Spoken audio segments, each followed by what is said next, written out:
Frankenstein Chapter 7. On my return, I found the following letter from my father. My dear Victor, you have probably waited impatiently for a letter to fix the date of your return to us, and I was at first tempted to write only a few lines, merely mentioning the day on which I should expect you. But that would be a cruel kindness, and I dare not do it. What would be your surprise, my son, when you expected a happy and glad welcome, to behold, on the contrary, tears and wretchedness? And how, Victor, can I relate our misfortune? Absence cannot have rendered you callous to our joys and griefs. And how shall I inflict pain on my long-absent son? I wish to prepare you for the woeful news, but I know it is impossible. Even now your eye schemes over the page to seek the words which are to convey to you the horrible tidings. William is dead. That sweet child, whose smiles delighted and warmed my heart, who was so gentle, yet so gay. Victor, he is murdered. I will not attempt to console you, but will simply relate the circumstances of the transaction. Last Thursday, May 7th, I, my niece, and your 2 brothers went to walk in Plainpalais. The evening was warm and serene, and we prolonged our walk farther than usual. It was already dusk before we thought of returning, and then we discovered that William and Ernest, who had gone on before, were not to be found. We accordingly rested on a seat until they should return. Presently Ernest came and inquired if we had seen his brother. He said that he had been playing with him, that William had run away to hide himself, and that he vainly sought for him and afterwards waited for a long time, but that he did not return. This account rather alarmed us, and we continued to search for him until night fell, when Elizabeth conjectured that he might have returned to the house. He was not there. We returned again with torches, for I could not rest, when I thought that my sweet boy had lost himself, and was exposed to all the damps and dews of night. Elizabeth also suffered extreme anguish. About 5 in the morning I discovered my lovely boy, whom the night before I had seen blooming and active in health, stretched on the grass livid and motionless. The print of the murder's finger was on his neck.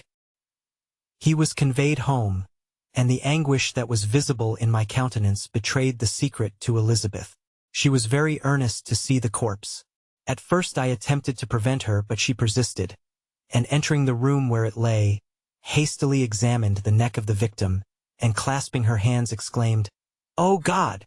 I have murdered my darling child."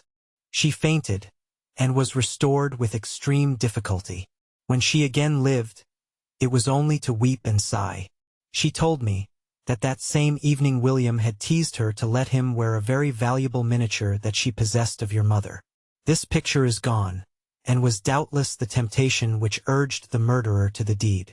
We have no trace of him at present, although our exertions to discover him are unremitted. But they will not restore my beloved William. Come, dearest Victor, you alone can console Elizabeth. She weeps continually, and accuses herself unjustly as the cause of his death. Her words pierce my heart. We are all unhappy. But will not that be an additional motive for you, my son, to return and be our comforter? Your dear mother. Alas, Victor, I now say, thank God she did not live to witness the cruel, miserable death of her youngest darling. Come, Victor, not brooding thoughts of vengeance against the assassin, but with feelings of peace and gentleness, that will heal, instead of festering, the wounds of our minds. Enter the house of mourning, my friend, but with kindness and affection for those who love you, and not with hatred for your enemies. Your affectionate and afflicted father, Alphonse Frankenstein. Geneva, May 12, 17. Clerval, who had watched my countenance as I read this letter, was surprised to observe the despair that succeeded the joy I at first expressed on receiving news from my friends. I threw the letter on the table and covered my face with my hands. "My dear Frankenstein," exclaimed Henry, when he perceived me weep with bitterness, "are you always to be unhappy? My dear friend, what has happened?" I motioned him to take up the letter, while I walked up and down the room in the extremest agitation. Tears also gushed from the eyes of Clerval, as he read the account of my misfortune. "I can offer you no consolation, my friend," said he. "Your disaster is irreparable. What do you intend to do?" "To go instantly to Geneva. Come with me, Henry, to order the horses." During our walk, Clerval endeavored to say a few words of consolation. He could only express his heartfelt sympathy. "Poor William," said he. "Dear lovely child, he now sleeps with his angel mother, who that had seen him bright and joyous in his young beauty, but must weep over his untimely loss. To die so miserably, to feel the murderer's grasp. How much more a murdered that could destroy radiant innocence. Poor little fellow, one only consolation have we. His friends mourn and weep, but he is at rest. The pang is over, his sufferings are at an end forever. A sod covers his gentle form, and he knows no pain. He can no longer be a subject for pity, we must reserve that for his miserable survivors." Clerval spoke thus as we hurried through the streets. The words impressed themselves on my mind, and I remembered them afterwards in solitude. But now, as soon as the horses arrived, I hurried into a cabriolet, and bade farewell to my friend. My journey was very melancholy. At first I wished to hurry on, for I longed to console and sympathize with my loved and sorrowing friends. But when I drew near my native town, I slackened my progress. I could hardly sustain the multitude of feelings that crowded into my mind. I passed through scenes familiar to my youth, but which I had not seen for nearly 6 years. How altered everything might be during that time. One sudden and desolating change had taken place, but 1,000 little circumstances might have by degrees worked other alterations, which, although they were done more tranquilly, might not be the less decisive. Fear overcame me. I dared no advance, dreading 1,000 nameless evils that made me tremble, although I was unable to define them. I remained 2 days at Lausanne, in this painful state of mind. I contemplated the lake. The waters were placid. All around was calm, and the snowy mountains, the palaces of nature, were not changed. By degrees the calm and heavenly scene restored me, and I continued my journey towards Geneva. The road ran by the side of the lake, which became narrower as I approached my native town. I discovered more distinctly the black sides of Jura, and the bright summit of Mont Blanc. I wept like a child. Dear mountains, my own beautiful lake, how do you welcome your wanderer? Your summits are clear. The sky and lake are blue and placid. Is this to prognosticate peace, or to mock at my unhappiness? I fear, my friend, that I shall render myself tedious by dwelling on these preliminary circumstances. But they were days of comparative happiness, and I think of them with pleasure. My country, my beloved country, who but a native can tell the delight I took in again beholding thy streams, thy mountains, and, more than all, thy lovely lake. Yet, as I drew nearer home, grief and fear again overcame me. Night also closed around, and when I could hardly see the dark mountains, I felt still more gloomily. The picture appeared a vast and dim scene of evil, and I foresaw obscurely that I was destined to become the most wretched of human beings. Alas! I prophesied truly, and failed only in one single circumstance, that in all the misery I imagined and dreaded, I did not conceive the 100th part of the anguish I was destined to endure. It was completely dark when I arrived in the environs of Geneva. The gates of the town were already shut, and I was obliged to pass the night at Secherin, a village at the distance of half a league from the city. The sky was serene, and, as I was unable to rest, I resolved to visit the spot where my poor William had been murdered. As I could not pass through the town, I was obliged to cross the lake in a boat to arrive at Plainpalais. During this short voyage I saw the lightning playing on the summit of Mont Blanc in the most beautiful figures. The storm appeared to approach rapidly, and on landing I ascended a low hill that I might observe its progress. It advanced. The heavens were clouded, and I soon felt the rain coming slowly in large drops, but its violence quickly increased. I quitted my seat and walked on, although the darkness and storm increased every minute, and the thunder burst with a terrific crash over my head. It was echoed from Salive, the Jura, and the Alps of Savoy. Vivid flashes of lightning dazzled my eyes, illuminating the lake, making it appear like a vast sheet of fire. Then for an instant everything seemed of a pitchy darkness, until the eye recovered itself from the preceding flash. The storm, as is often the case in Switzerland, appeared at once in various parts of the heavens. The most violent storm hung exactly north of the town, over the part of the lake which lies between the promontory of Belrive and the village of Kopet. Another storm enlightened Jura with faint flashes, and another darkened and sometimes disclosed the mole, a peaked mountain to the east of the lake. While I watched the tempest, so beautiful yet terrific, I wandered on with a hasty step. This noble war in the sky elevated my spirits. I clasped my hands and exclaimed aloud, "William, dear angel, this is thy funeral, this thy dirge." As I said these words, I perceived in the gloom a figure which stole from behind a clump of trees near me. I stood fixed, gazing intently. I could not be mistaken. A flash of lightning illuminated the object and discovered its shape plainly to me.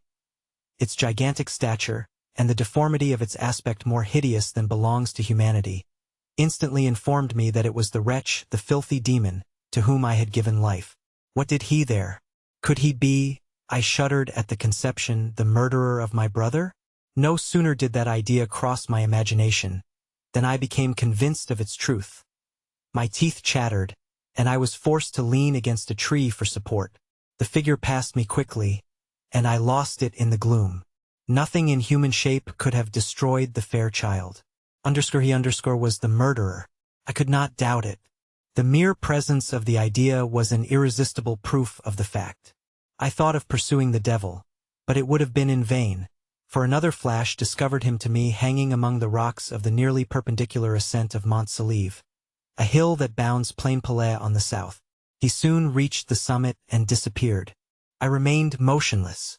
The thunder ceased, but the rain still continued, and the scene was enveloped in an impenetrable darkness. I revolved in my mind the events which I had until now sought to forget, the whole train of my progress toward the creation, the appearance of the works of my own hands at my bedside, its departure. 2 years had now nearly elapsed since the night on which he first received life. And was this his first crime? Alas! I had turned loose into the world a depraved wretch, whose delight was in carnage and misery. Had he not murdered my brother?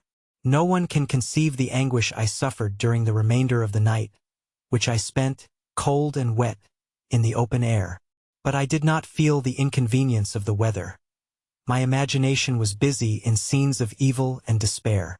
I considered the being whom I had cast among mankind, and endowed with the will and power to effect purposes of horror, such as the deed which he had now done, nearly in the light of my own vampire, my own spirit let loose from the grave, and forced to destroy all that was dear to me. Day dawned, and I directed my steps towards the town. The gates were open, and I hastened to my father's house. My first thought was to discover what I knew of the murderer, and cause instant pursuit to be made. But I paused when I reflected on the story that I had to tell. A being whom I myself had formed, and endued with life, had met me at midnight among the precipices of an inaccessible mountain. I remembered also the nervous fever with which I had been seized just at the time that I dated my creation, and which would give an air of delirium to a tale otherwise so utterly improbable. I well knew that if any other had communicated such a relation to me, I should have looked upon it as the ravings of insanity. Besides, the strange nature of the animal would elude all pursuit, even if I were so far credited as to persuade my relatives to commence it. And then of what use would be pursuit? Who could arrest a creature capable of scaling the overhanging sides of Mont Saleve? These reflections determined me, and I resolved to remain silent. It was about 5 in the morning when I entered my father's house. I told the servants not to disturb the family, and went into the library to attend their usual hour of rising. 6 years had elapsed, passed in a dream but for one indelible trace, and I stood in the same place where I had last embraced my father before my departure for Ingolstadt. Beloved and venerable parent, he still remained to me. I gazed on the picture of my mother, which stood over the mantelpiece. It was an historical subject, painted at my father's desire, and represented Caroline Beaufort in an agony of despair, kneeling by the coffin of her dead father. Her garb was rustic, and her cheek pale, but there was an air of dignity and beauty that hardly permitted the sentiment of pity. Below this picture was a miniature of William, and my tears flowed when I looked upon it. While I was thus engaged, Ernest entered, He had heard me arrive and hastened to welcome me. "Welcome, my dearest Victor," said he. "Ah, I wish you had come 3 months ago, and then you would have found us all joyous and delighted. You come to us now to share a misery which nothing can alleviate. Yet your presence will, I hope, revive our father, who seems sinking under his misfortune. And your persuasions will induce poor Elizabeth to cease her vain and tormenting self-accusations. Poor William. He was our darling and our pride." Tears, unrestrained, fell from my brother's eyes. A sense of mortal agony crept over my frame. Before, I had only imagined the wretchedness of my desolated home. The reality came on me as a new, and a not less terrible, disaster. I tried to calm Ernest. I inquired more minutely concerning my father, and here I named my cousin. "She most of all," said Ernest, "requires consolation. She accused herself of having caused the death of my brother, and that made her very wretched. But since the murderer has been discovered—" "The murderer discovered? Good God! How can that be? Who could attempt to pursue him? It is impossible. One might as well try to overtake the winds, or confine a mountain stream with a straw. I saw him too. He was free last night." "I do not know what you mean," replied my brother in accents of wonder. "But to us the discovery we have made completes our misery. No one would believe it at first, and even now Elizabeth will not be convinced, notwithstanding all the evidence. Indeed, who would credit that Justine Moritz, who was so amiable and fond of all the family, could suddenly become so capable of so frightful, so appalling a crime? Justine Moritz! Poor girl, is she the accused? But it is wrongfully. Everyone knows that. No one believes it, surely, Ernest. No one did at first, but several circumstances came out that have almost forced conviction upon us, and her own behavior has been so confused as to add to the evidence of facts a weight that, I fear, leaves no hope for doubt. But she will be tried today, and you will then hear all." He then related that, the morning on which the murder of poor William had been discovered, Justine had been taken ill, and confined to her bed for several days. During this interval, one of the servants, happening to examine the apparel she had worn on the night of the murder, had discovered in her pocket the picture of my mother, which had been judged to be the temptation of the murderer. The servant instantly showed it to one of the others, who, without saying a word to any of the family, went to a magistrate, and, upon their deposition, Justine was apprehended. On being charged with the fact, the poor girl confirmed the suspicion in a great measure by her extreme confusion of manner. This was a strange tale, but it did not shake my faith, and I replied earnestly, "You are all mistaken. I know the murderer. Justine, good Justine, is innocent." At that instant my father entered. I saw unhappiness deeply impressed on his countenance, but he endeavored to welcome me cheerfully, and, after we had exchanged our mournful greeting, would have introduced some other topic than that of our disaster, had not Ernest exclaimed, "Good God, Papa! Victor says that he knows who was the murderer of poor William." "We do also, unfortunately," replied my father. "For indeed I had rather have been forever ignorant than have discovered so much depravity and ungratitude in one I valued so highly. My dear father, you are mistaken. Justine is innocent. If she is, God forbid that she should suffer as guilty. She is to be tried today, and I sincerely hope, that she will be acquitted." This speech calmed me. I was firmly convinced in my own mind that Justine, and indeed every human being, was guiltless of this murder. I had no fear, therefore, that any circumstantial evidence could be brought forward strong enough to convict her. My tale was not one to announce publicly. Its astounding horror would be looked upon as madness by the vulgar. Did anyone indeed exist, except I, the Creator, who would believe, unless his senses convinced him, in the existence of the living monument of presumption and rash ignorance which I had let loose upon the world? We were soon joined by Elizabeth. Time had altered her since I last beheld her. It had endowed her with loveliness surpassing the beauty of her childish years. There was the same candor, the same vivacity, but it was allied to an expression more full of sensibility and intellect. She welcomed me with the greatest affection. "Your arrival, my dear cousin," said she, "fills me with hope. You perhaps will find some means to justify my poor guiltless Justine. Alas, who is safe if she be convicted of crime? I rely on her innocence as certainly as I do upon my own. Our misfortune is doubly hard to us. We have not only lost that lovely darling boy, but this poor girl, whom I sincerely love, is to be torn away by even a worse fate. If she is condemned, I never shall know joy more. But she will not, I am sure she will not, and then I shall be happy again, even after the sad death of my little William. She is innocent, my Elizabeth, said I, and that shall be proved. Fear nothing, but let your spirits be cheered by the assurance of her acquittal. How kind and generous you are!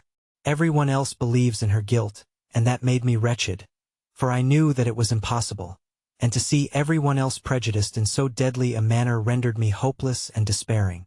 She wept. Dearest niece, said my father, dry your tears. If she is, as you believe, innocent, rely on the justice of our laws, and the activity with which I shall prevent the slightest shadow of partiality.